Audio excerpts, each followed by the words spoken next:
Welcome to Coming Out and Beyond. This is a show about LGBTQIA plus stories. I am your host, Amory Zanzel, and I am a late bloomer to the queer world, and I work with people coming out later in life. I provide both coaching and mutual support groups. I have many different labels, including but not limited to queer, lesbian, mom, daughter, sister, friend, minister, and fiance to my lovely partner, photographer, Tana McKay. I passionately believe in the power of storytelling to change the world. In the telling of our stories, we often can help another person to hear their own. Today, my guest is the fabulous Andrea Hewitt, who came out at the age of 44 after having two children and being married to two different men. Finding very few resources for people coming out later in life, she created the website A Late Life Lesbian Story in 2015 and created a Facebook support group in 2016 that grew to over 2,000 folks worldwide. She lives in Nashville, Tennessee with her wife, Rachel, and owns a doula agency. Hi, Andrea. It's so nice to have you. Thanks for having me, Anne-Marie. I'm so excited to talk on your web series. It's amazing. It's my honor. So tell me your story, honey. My story. Gosh, the story. My story, it's interesting because many times coming out later in life, we get the question, when did you know? When did you know? And the way I always answer that story is I both knew my whole life, and I also didn't know. And I, really knew later on. And so I think I'm, by training, I'm a word person, and I'm always fascinated by language. And I know we're going to talk later about labels, which is one of my favorite conversations to have because I think words have so much power. So that word knowing, I always love thinking about the knowing of who you are, because that's what this is all about. And my story starts when I was growing up in the 70s and 80s in small town Mississippi, which is not known even today for being bless you, child. being very queer friendly. Bless her heart. So exactly, as we say in the South, bless my heart. I adore being from Mississippi. That's what I tell people. It's a lovely place in some ways, and it's a very challenging place in other ways. I'm glad I don't live there anymore, but I have deep roots there. But as a child growing up, I felt at different points in my life these different kind of, I would call them glimmers of, wait a minute, I'm not vibing with what people want me to do here. But as somebody who was the firstborn and very much a rule follower, I kind of got in line with what was expected of me, which was that I would, grow up and I would marry someone, and I wanted to have children very, very badly. So I did not see any pathway for my life other than that. So that's what I did.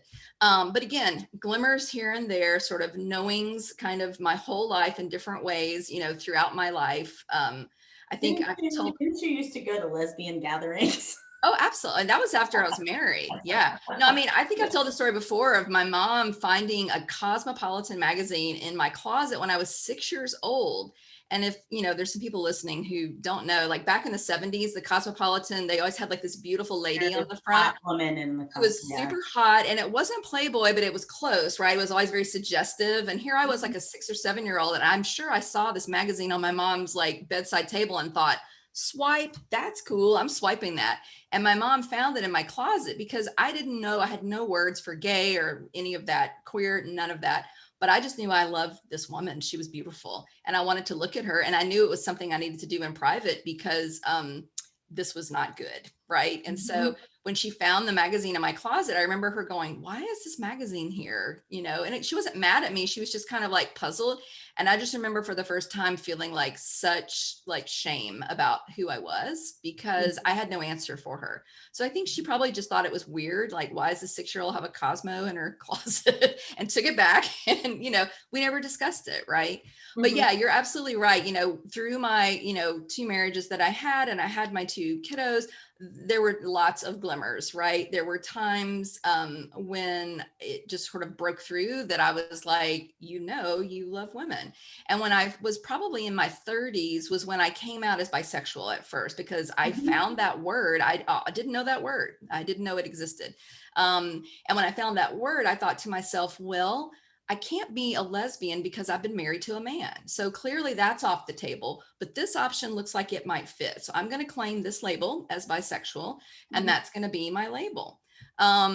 Which I did in a way. I would say I put my toe out of the closet that way. I came out as bisexual to a handful of people and got a lot of different reactions, some of them not so great, Mhm. especially from my mom, who's, a very supportive person in my life now. But at that time, 20 years ago, she was very confused still and didn't really know how to take this Mhm. and wasn't quite ready to accept my then girlfriend. And so because of that, I pretty much went back into the closet and got married to another man, because I thought, this is too hard. I was also really scared at that time. This would have been like the 90s, early 2000s. And my children, I was divorced from my first husband, their dad, and I was really concerned in Mississippi about losing custody of my children. Mhm. Even though he never explicitly said that, I just felt that pressure from the culture and was like, I'm not going to do this. I can't do Mhm. this now. Mhm. So what happened to me, fast forward, my oldest child graduated from high school. I just had my younger child in the home, and things were kind of breaking down in lots of ways with that second marriage because it was obviously not a good thing, not a right fit. And I had found, in terms of spirituality, I had found a lot of solace in learning how to meditate with a Buddhist group. Mhm. And so I was literally sitting in a meditation hall with a bunch of other people, and I had probably been meditating with them for like 6 months, right? And so we would always have a time, we would have like a 30-minute meditation, and we'd have a break, and then we'd have another 30 minutes. And so it usually took me that whole first 30 minutes to kind of settle my mind, to kind of get into the right kind of like rhythm that I wanted to for my meditation. And there was a statue of the Buddha that we kind of like, I don't want to go deep into Buddhism, but Buddha's, it's not like we worship Buddha as a god, but Buddha's like a focus, is like Mhm. a seen as like a great teacher, right? And so I'm sitting there, we come back from the break, I'm sitting down, this is all in silence, remember? And I look straight at the Buddha and I just said, okay, Buddha, what you got for me this time? Kind of in a joking kind of way. And I heard a voice that sounded like it was someone sitting next to me so loudly that I turned because I thought someone's speaking to me. And the voice said to me, and I, of course, realize now it came from within me, but it said, well, you're gay. So what are you going to do about it? And then she dinged the bell, and I'm sitting there and I'm literally feel like I'm trapped. It's like I'm in a scary way, but also in a good way. It's like, okay, you're going to now sit for 30 minutes in silence with all these people with this voice who's told you Mhm. this truth about yourself, and you can't move. And I was just absolutely transformed by that. It was like my true self had told me this. It's like, I've been trying to tell you this for however many years, but okay, you asked for it, here it is. And I sat there for 30 minutes, and I'm sure I cried, Mhm. kind of silently. And then when I left, I knew that I could no longer suppress this. And probably within a week, I told my then husband I was married to that I was a lesbian Mhm. and that we needed to end our marriage. And I started telling people around me, and I fully claimed that label. And Mhm. that's my story, kind of in a nutshell. Yeah. Well, but then there's an addendum. Well, there's always addendas. Well, yeah, Because it there's didn't, about 6 addendums here, but because it didn't, yeah, it didn't end there. I mean, so that was when I was 44. That happened. So that was 10 years after I'd come out as bisexual, kind of, sort of, with my toe out of the closet. Yeah. So what happened after that, when I did come out, I'm the kind of person, I'm pretty extroverted, and I love to network and I love to research. And I started like, okay, well, coming out later in life, let me see what's out there on the internet, because this would have been like 2011, 2012. And I really found nothing. I found like one or two little pockets of information about specifically women coming out later in life.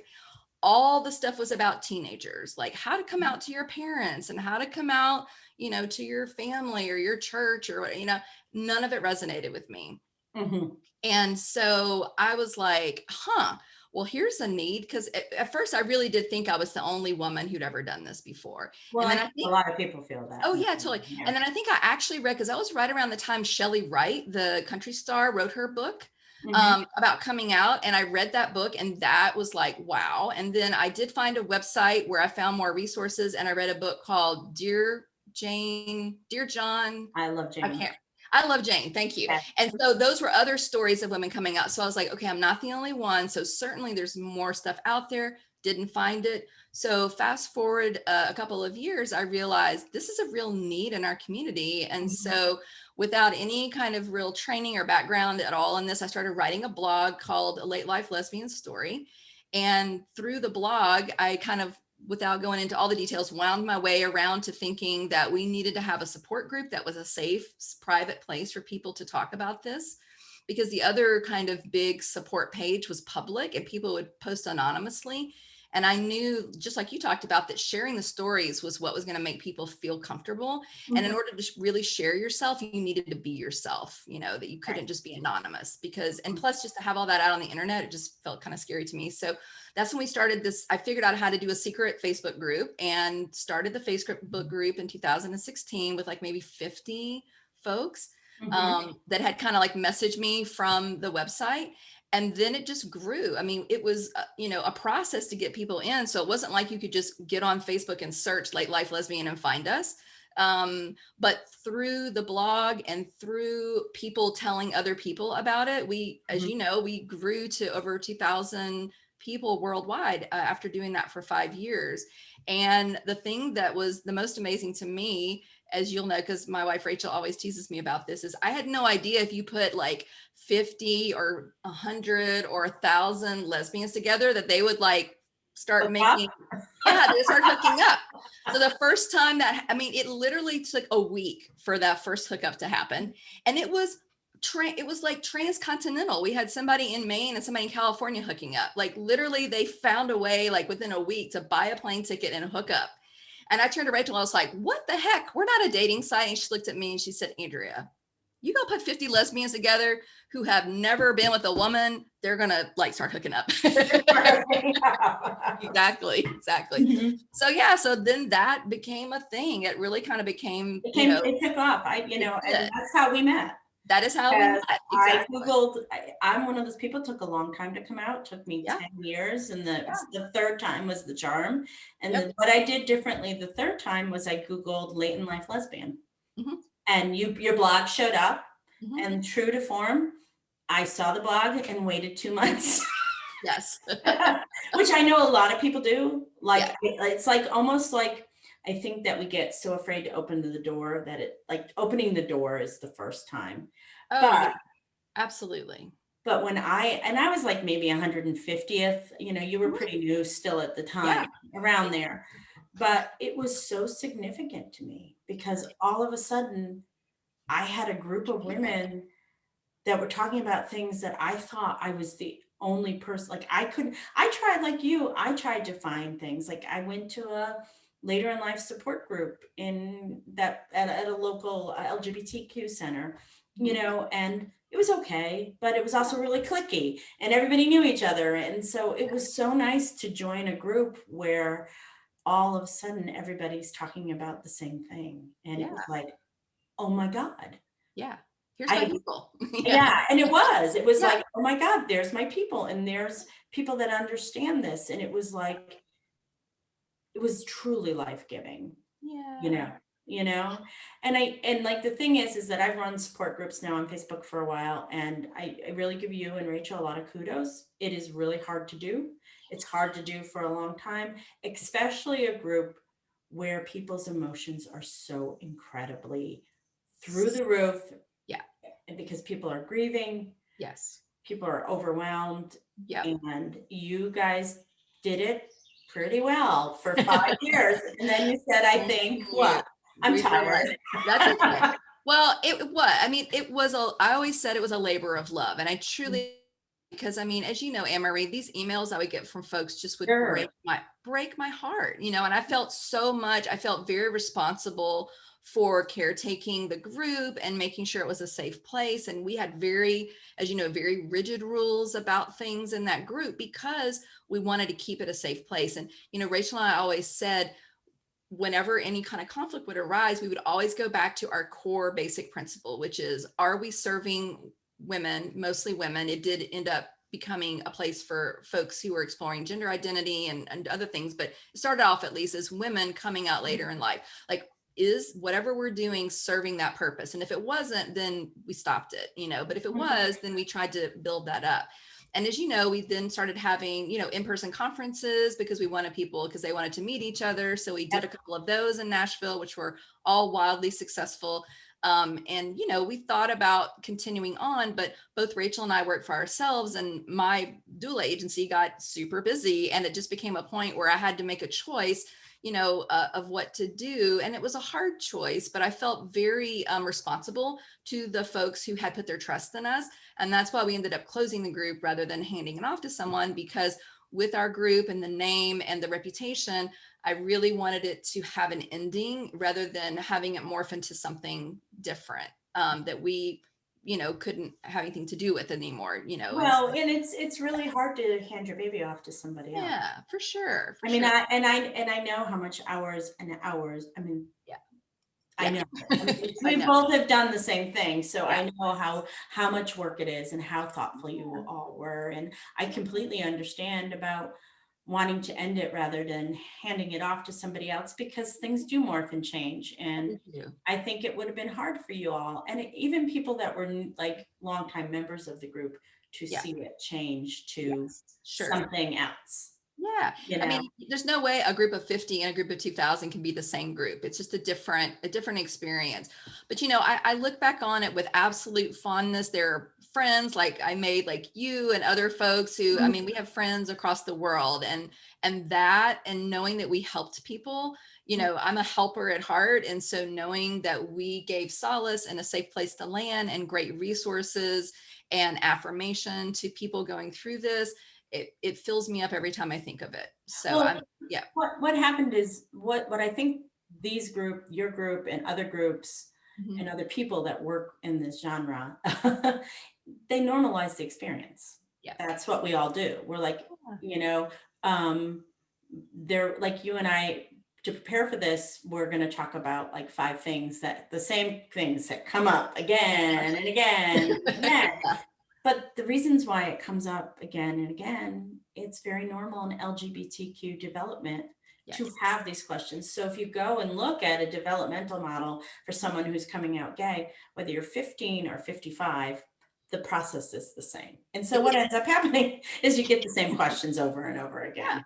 Yeah, absolutely. And so, as you know, in our group, we kind of got to the point where, it was like, oh, there's the labels question again. Well, we had that last month. Here we go again, And so we did have like some resources that we'd like point them to. Like, I know you have resources on your website and other places where we'd be like, go find the answer here. And we had some posts that we had kind of pinned so people could get that information. But it is, I mean, like you said, when you're in the middle of a life crisis, it's really nice to have everything kind of packaged up for you. And that's why I think like the services and the groups that you provide now are so amazing, because it's like, here it is. Here's somebody who gets you. Here's somebody who can help you. Here are folks who've been on this path before. And here are role models for you to say like, hey, they did it, so I can do it too. And that's just, like you said, human beings make, meaning out of their lives by telling stories and having their stories shared.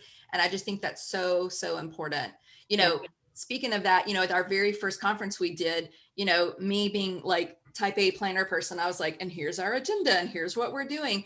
And then when we got into it, one of the first things we did was have them share their stories. And I think I had allotted like 30 minutes for that. And it was clear that nobody wanted to do anything but share the stories. Right. And I remember asking Rachel, I was like, you think we're okay? And she said, Andrea, let them talk.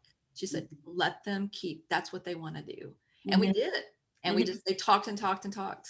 Well, it's really interesting because I modeled my groups after that. And it's so funny because they've sort of evolved, because with my groups, like, I have my groups are small. There's 6 to 8 people. They're pretty small. They stay together for anywhere from 8 weeks to 16 weeks, depending on the group. And I have everybody share their story. And in the first meeting, we would share our story. Well, that takes the whole hour and a half, and but then Andrea had a wonderful trick, which she did, I think the second time around, is you told your story to somebody else. Yes. So now with Zoom, I put them in their breakout rooms. Nice. But the nice thing is that, they get to meet another woman who's going through the exact same thing. And most of the people that I have that's joined my groups in the beginning identify as women. Mhm. And so they, they have another woman to talk to that gets it.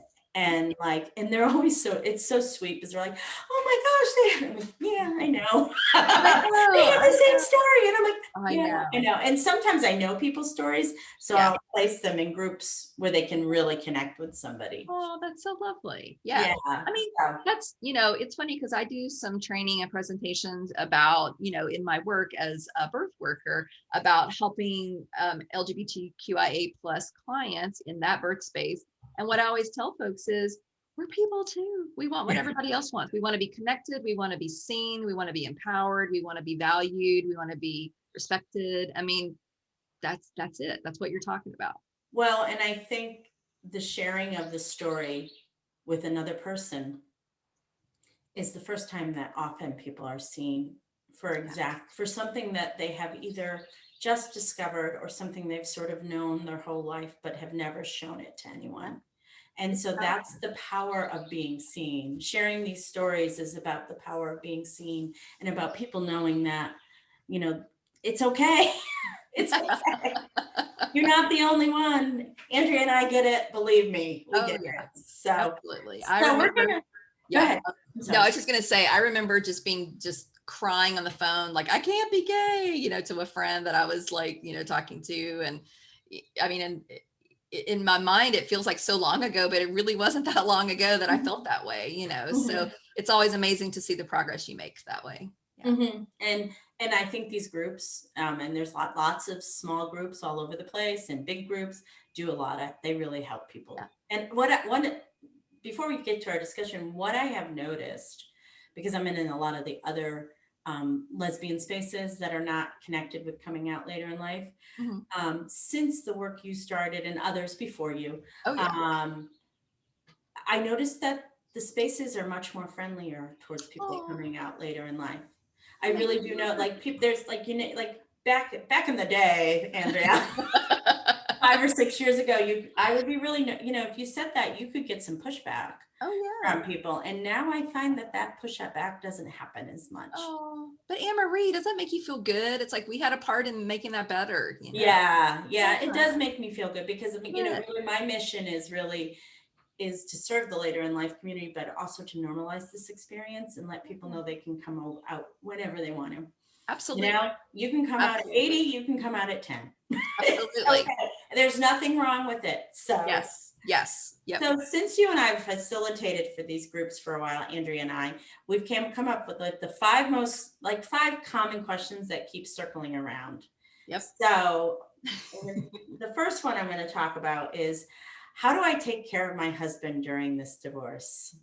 And what do we want to answer, Andrea? Don't. You can't. Don't. You can't.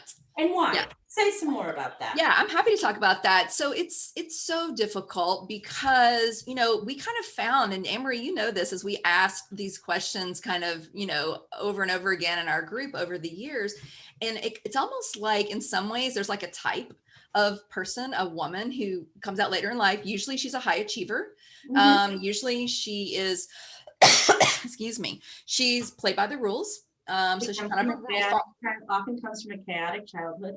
Yep. And there's sometimes some kind of trauma or something going on in the background. So she's going to play by the rules and it's all going to work out. Right. And of course, She we know wants to be safe. that, and she wants to be safe. Exactly. And so Mhm. she's going to follow these rules. And so what happens in the divorce process, typically these are caretaker folks who are used to taking care of everyone and they're trying to caretake a husband. And what they need to realize is they need to take all that caretaking energy and focus it on themselves. Right. And it's sometimes the very first time they've ever done that in their lives. It Right. feels like putting on a suit of clothing that does not fit well at first. It feels weird and strange.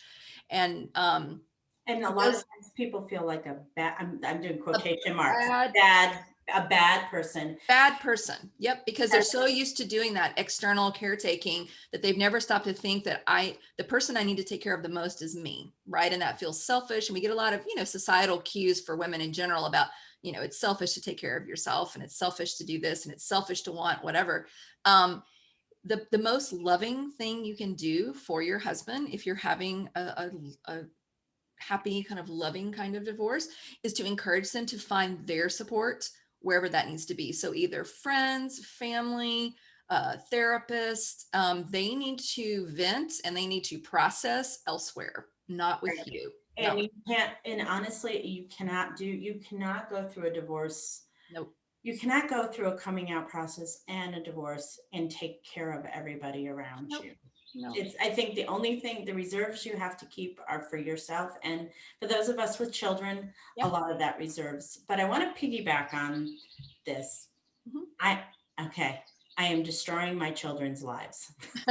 Oh yeah, that's another. Yeah. So That's that a we didn't sub put, I question. actually just added that one, but Yeah. you're not.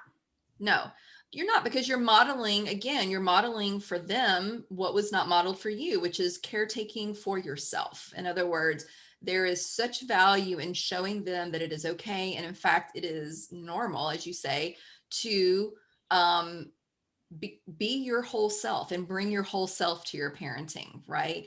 Right. And we're not saying that to say that it's going to be easy. As you know, Mhm. Anne Marie knows, her children have all different responses. I know for And Andrea and for I all of that. share, we both share the fact that our youngest child lived with the other parent. They lived Yep. with their dads. So we ended up not being the custodial parent a lot sooner Right. than we ever planned. Correct. And it was hard. It was really hard. It is hard because, again, the society tells you you're a bad mom. Why did you let your child go live with their dad? And it just happened in both of our situations that it was something that our children wanted, and it worked out. And that was just the facts of it. Mhm. And so I think there's just, so much mom guilt out there anyway. This just kind of bleeds on over into all of this. Well, and Hard. also too, I find that kids need happy parents. They Yes. really need, and they also, like, when we talk about, am I destroying my family? It's also, no, you're teaching your children not to stay in unhappy places. Because I know most of the women that are mothers out there, and some dads too, obviously, want their kid would never want their kids to suffer in the way that they've suffered to stay in a marriage. Oftentimes, that had problems way before. Right. Oftentimes, our marriages have had problems way before the fact that Right. we're gay. That's sort of, for some of us, it's the impetus. It's what gets us, what makes us strong or brave enough to leave the marriage. Yeah. We realize we can't stay like Yeah. that. Yeah. No, absolutely, for sure. Yep. So, Andrea, how do you know if you're gay or not? Well, as we used to say famously in our Sure. group, we say straight girls don't stay up at night wondering if they're gay. And Yeah, they that's don't. pretty much like kind of almost always true. If I mean, you're Googling late in life lesbian at am I night, gay? Yeah. Am I you're not. I use not straight not because straight? Yes. Yeah. because we're going to get to the labels, but Yeah. I use not straight with people because oftentimes people really struggle with the labels. And Yes. so I use not straight because Yep. that's easier to Yes. use. Absolutely. Yeah. But I mean, I think, what I will say to that is kind of like talking about my story. I think we all have our internal knowing, and I think we are ready to accept truths when we are ready, and you can't force it. That's what I'll say about that. And also too, I will say that it's a back and forth process. Yeah. I And there's- remember being in a relationship with my now fiance for 8 months and 9 months into the relationship, had been exclusive, everything, and still wondering if I was Yeah. straight. Yeah. And I also believe also too, that in cognitive dissonance, and when, I'll use a very easy example of like smoking. You get all the information that smoking's not good for you, but you still smoke anyway. Yeah. It's like cognitive dissonance is when we come out. You get all this information to you, like a lot of us do a lot of self-reflection after we come out. Yeah. And all of a sudden our brain goes, oh, and like the brain kicks in and you're like, oh, Yeah. I was getting all these messages that I wasn't straight, but I was going to stay on that straight path because that's what I was told to do. And I really do believe that's why this can be an extraordinarily painful thing for us, because we're so thinking that we have to stay on this straight path, and to go off of it, even though we have all these clues telling us we're not straight, is really, it's like it almost like your brain has to slowly get used to the idea, you know? Absolutely. And I know you and I have talked a lot about in these groups and other ways about internalized homophobia. And I think that Mhm. was one of the things that surprised me the most personally. Here I am. I feel very much like a progressive person in my sort of life and my politics, and had many, many gay friends. As Amory said, I used to go hang out at festivals with lesbians. I was like, of course, I'm the most like, I can handle all of this and I'm accepting of all except for me, Yeah, right? that's And I was totally shocked that I had homophobia in me at all. And it definitely came out, because I was very much kind of hard on myself at first. And I thought, well, just like you said, I've got all these signs, but oh, surely I can't be gay. Like, and that is what homophobia is saying right. that is a less than identity. And it's not, Well, yeah, and I piggyback on that. I always say it's like, oftentimes the later in life community are the biggest allies in the world. We Yeah. have, we've Yeah. donated to causes. We often Yep. have their kids. Yep. And the only person that can't be gay is Is me. us. Yeah, Yeah, I exactly. can't be gay, but anybody, I'll support you. I know. Can I marry you? Can I give you a mom hug? I'll do Right. whatever. But it's real. Right. That's the thing, is that the internalized homophobia is and I do find the one thing I do find about our community is oftentimes they really engage that. And they Yep. try to really work through it, which I think because they're overachiever, because we're all overachievers. And so we're Probably. going to figure this out. And it's funny, I had a group last night, and one of the members of the group, who is an academic in gender and queer studies and is just coming out, um, uh, they were saying that they were surprised. They were at a party, and it was with all their straight mommy friends and daddy friends, and they were like, all of a sudden had, oh my God, I'm going to have to tell these people I'm gay. And I mean, they live in progressive academia, but like even somebody like that, who's a wonderful ally and teaches about this stuff, all of a Yep. sudden realized, oh, I'm gonna have to tell these people. I'm gonna have to show up at Yeah. a party sometime with Yeah. my girlfriend. Yeah. And it like struck fear in her. Yeah. Well, and that's a good point too. A lot of people think coming out is a one-time event when it's not. It's a lifelong event. You always are negotiating just what that person was negotiating, which is how and when do I come out to people? As we talked about before, if you have a partner or a wife, it's easy because you can slip their name in, and that's kind of like a fast, easy way to come out if you're feeling that. But I mean, there's absolutely places where I would feel very weird coming out Yeah. You here, have especially to, living in the South. yeah, So, you have to really think about it. And as Andrea and I have both lived in, had the privilege of being white cisgendered women married to men, mhm, we really it's really losing some of that, and like having to think about your safety, although women always have to think about their safety, yep, but having to think of another layer about your exactly. safety, Absolutely. which you never like. It's very odd at first. It is very odd. Yeah. Yes. All right. Another conversation people love to have is about labels. This is, again, one of my favorite conversations just because I love words so much. And what I learned over the years, writing the blog and running the group, is that this is a perennial favorite. People get concerned about which label to choose. They worry about the labels. And then they're the folks who like eschew all labels and say, I don't want a label at all. And, for me personally, I can embrace all of that. For me, owning a label was very empowering. Mhm. So again, as part of my story, I thought I could not have the label lesbian, 20 years ago, because I thought since I had, Oh, yeah, it's up with a man, so you can't yeah, be a lesbian. can't be a lesbian. So for me, owning that label was super important. I mean, I had all these little tricks and things that I had in my kind of like daily life to sort of own that label. And because at first it felt strange to own that label. And then it was just like anything else, repetitive. And then I'm very proud to be a lesbian now. And so my labels personally are lesbian and queer. when it comes to that. Queer is an interesting one, you know, because that's been a label, a slur that was reclaimed. So there are a lot of folks who I know, who, especially who are older, who don't like that label because they still associate it with that slur. But as you know, younger people love queer because it's kind of an umbrella term that kind of covers all sorts of identities. And it kind of is a shorthand for us to call, you know, our community, the queer community. And that sort of includes a lot of folks that way. Mhm. So I personally think labels have power. And I think they have a power to claim a Mhm. space for yourself.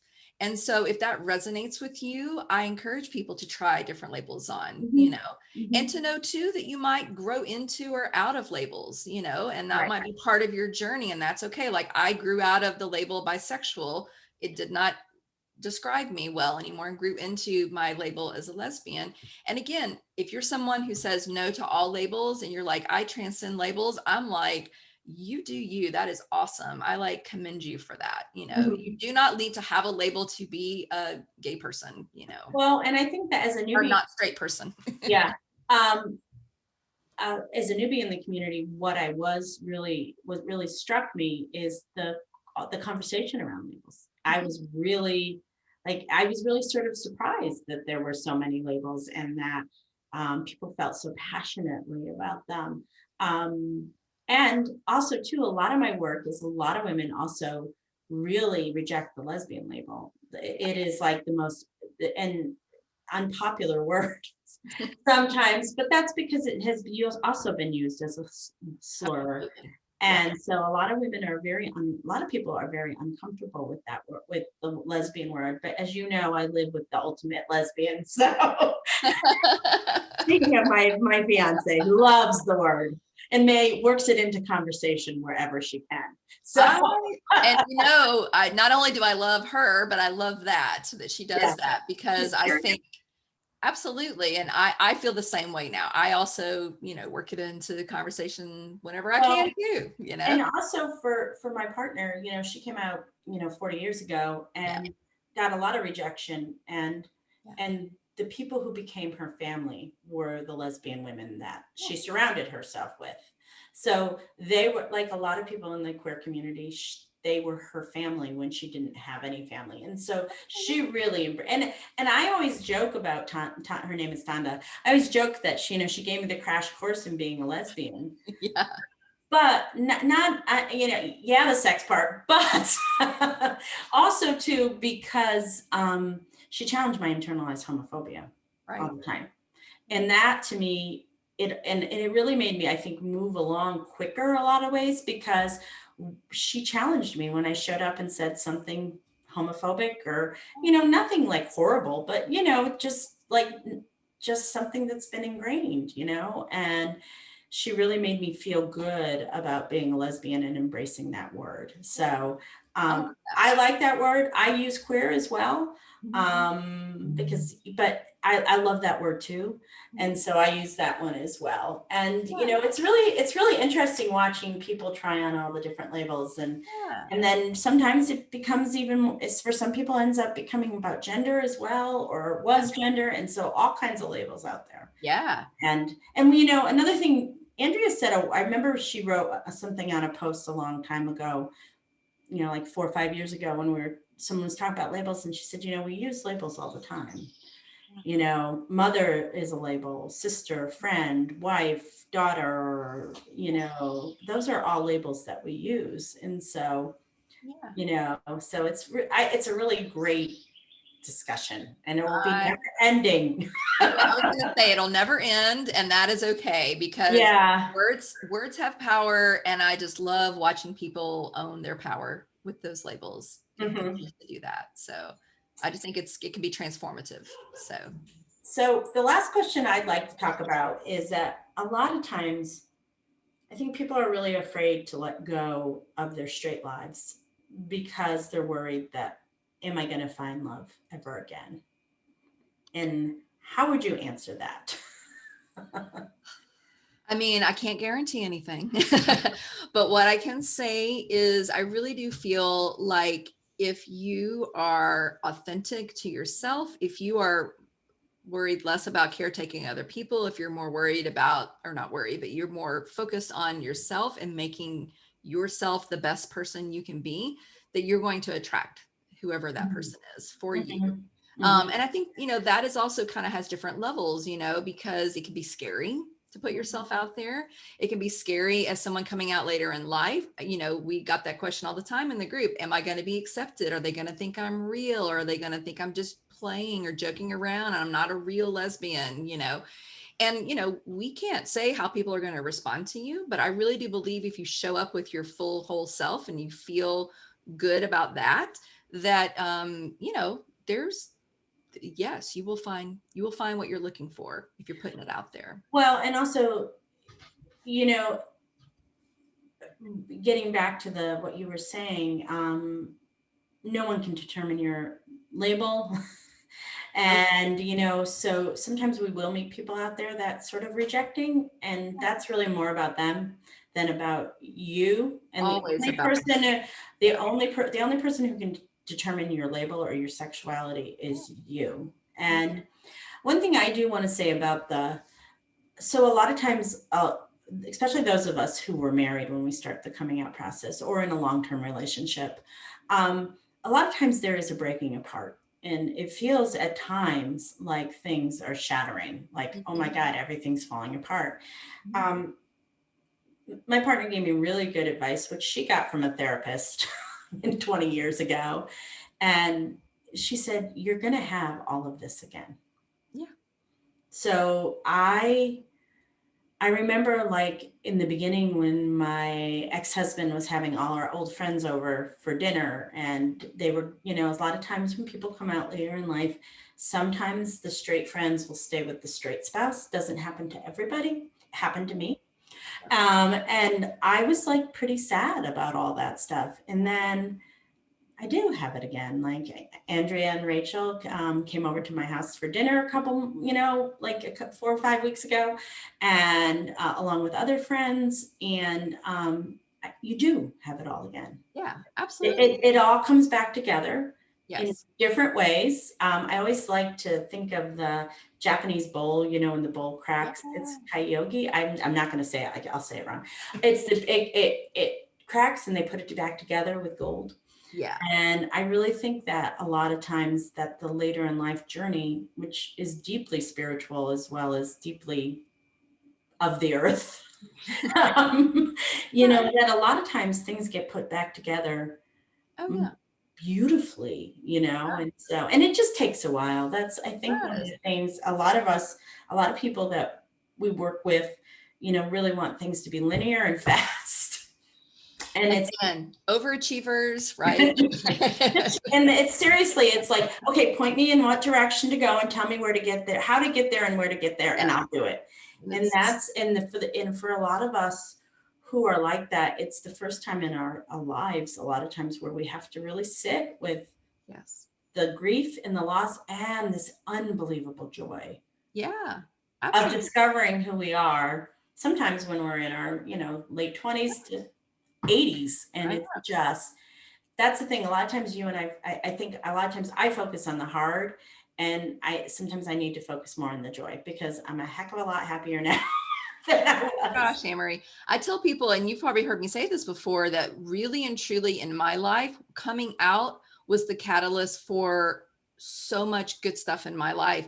I was working in a job that was fine, but it wasn't great. All of these Marriage was things, fine. It but it wasn't wasn't very great. good. Exactly. And now I sometimes look around at my life and I'm like, how am I living out literally my wildest dreams? Like, I don't even understand it sometimes. And I I'm like, understand that. yeah, Like, yeah. like, I still sometimes am like, hey, I'm waking up and I have a naked woman in my bed. I How know. did that happen? Like, how did this, like, I agree with you. For me, as you know my story. For me, it opened up so many things, Yeah.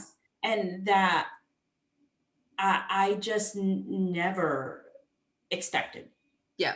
you And I know. would I really do believe that in my case specifically, that it was that courage and bravery that I had to kind of muster up to come out.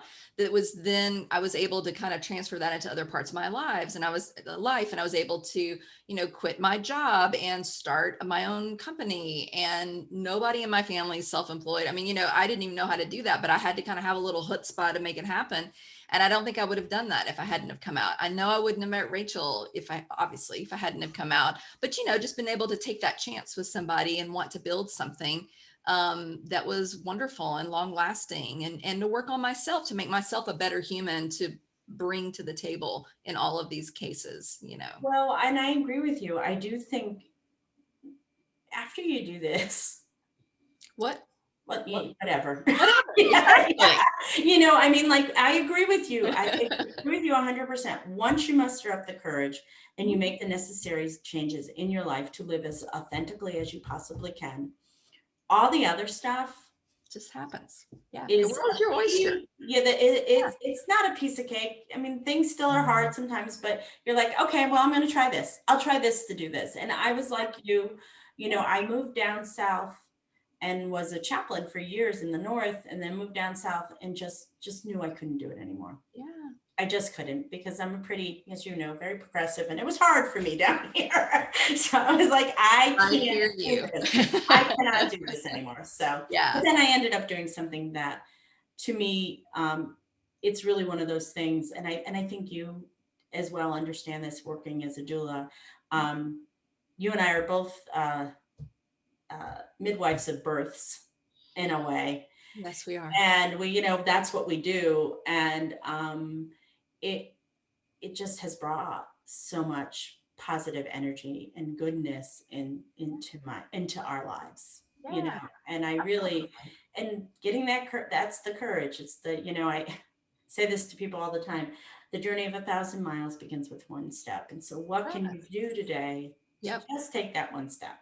Yeah. Yeah. And that's it. You can't think of the whole big thing, because that will just put you right back in the closet. No, it'll put you freeze. It'll freeze you. Yeah. Because if you start, oh my God, I gotta do this, I gotta do that. How am I gonna do this? You don't. Yeah.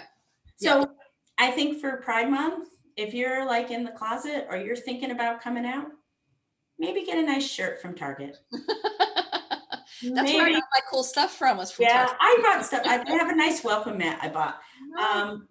Get maybe a rainbow bracelet. Just do something for yourself that just says, hey, I'm here, I'm queer, get used to it. Yeah.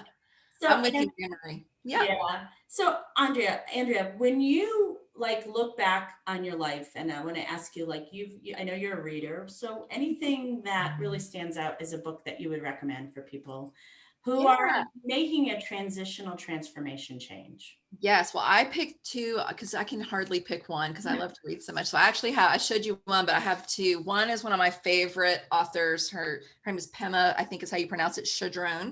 This is the Places That Scare You. And the other one is called When Things Fall Apart. That is a classic. And When Things Fall Apart and this one both were really just, touchstone text for me when I was getting divorced the first time. And then I returned back to them when I was getting divorced and coming out the second time. And it really just gave me a framework to kind of deal with all these feelings, like you mentioned, the grief and the fear and, all of that, the anxiety. She is obviously coming from a Buddhist standpoint, so that may or may not resonate with folks, but I'm a huge fan of all of her work. It's been so transformational to me. When Things Fall Apart should be a must read for every 22-year-old in the country, because things fall apart all the time. Exactly. Things are going to fall apart, and I love it. And then the other one is Philip Moffat's Emotional Chaos to Clarity. So it has a cute title, but it doesn't have a very a cute picture, but doesn't have a very sexy title. But it is, the subtitle is Move from the Chaos of the Reactive Mind to the Clarity of the Responsive Mind. And again, it just kind of delves into a little bit more of sort of really putting some of those Buddhist principles into action. And I have read this book. I was telling Anne Marie before we started taping, I think I've read this book like 4 times, and I'm about to read it for the 5th time because I always gain more clarity around my life. And something that, I struggle with is being reactive, and learning how to be responsive versus reactive has been like a game changer for me. So that book is really important to me. Yeah, I struggle. I'm the same way. I mean, it's ACOA, adult child of an alcoholic, and it's when you fail, and well, not fail, but when you're reactive, that's hard. Yeah, Yeah, it sort of makes you feel like. yeah. But that's the nice thing, is being able to forgive yourself. And like you said, I think that's part of the whole being kind to yourself, is learning how to go, you know what? I messed up. Okay, let me pick myself back up. How am I going to do better next time? What are my triggers? What are the tools I have? How can I use the tools? I mean, I had something happen to me just yesterday with a family member, and I had to go through it all again. That's why I'm rereading the book again. Just to remind myself that, hey, I do have these tools, and these things can be helpful. And I really love sort of the way this book is sort of structured. It's kind of structured in a way where you can kind of work through it methodically. And again, that kind of like hits my sort of mind that likes things in little chunks that are like doable. I'm going to read that book because that looks It's really good. Yeah, that looks like a great book. I'm a huge fan. Did you have a coming out song? I did. So my coming out song, rest in peace, George Michael, is Freedom by George Michael. Oh, I love that song. It's so wonderful. I mean, it's just, I'll start crying if I start thinking about it. But every time I play that, I love it because it's a joyful song, right? It is a sad song in some ways. There's little bittersweet moments in the song, but overall, the sound and the beat, and I love to dance, is very like joyful and like, freedom. Here we go, so that's a great song. Yeah, that's I wish I could sample the songs on this, but that's funny. But anyway, it's a wonderful song. What's the best thing about your life today? What is the best thing about my life today? I mean, I want to say my wife, because she's like literally my rock. She's an amazing human being. She is. And I learn things from her literally daily. I always tell people she's who I want to be when I grow up. I learn from her all the time. We have such complementary personalities, but very different personalities. You guys are very different. This. We're really different in a lot of ways, but I learned so much from her. And she's just, again, she's one of my role models. So she's definitely a best thing in my life. But Anne-Marie, I think the best thing in my life is that I can sit and look around my life and look at what I've done and go, you know what? I did this. You did do this. I did this. I'm really proud of you. Yeah. And I really am. And I think, to again, kind of role model for other people, it's been hard for me to take care of myself and to do that. I am such a, like you mentioned, caretaker, overachiever, adult children, all that kind of stuff. All that stuff hits me. But, to be able to stop sometimes and just be quiet and go, hey, you done good, kid. It's something I never thought I could have done, a long time ago, because it was always about striving, more, better, so. And you've done wonderful. You've done, it's so funny. So I'm going to share this story at the end. So we had a dinner party because things go back together a couple weeks ago. And so Andrea was there with Rachel. I was there with my partner, Tanda, and then Cindy and Janine were there, which are friends of ours from town that we all know. And the funny thing about being the small lesbian community that it is, Cindy introduced Rachel and Andrea. Right. And because Tanda knew Andrea, she met me. Yeah. So I basically introduced you and Tanda.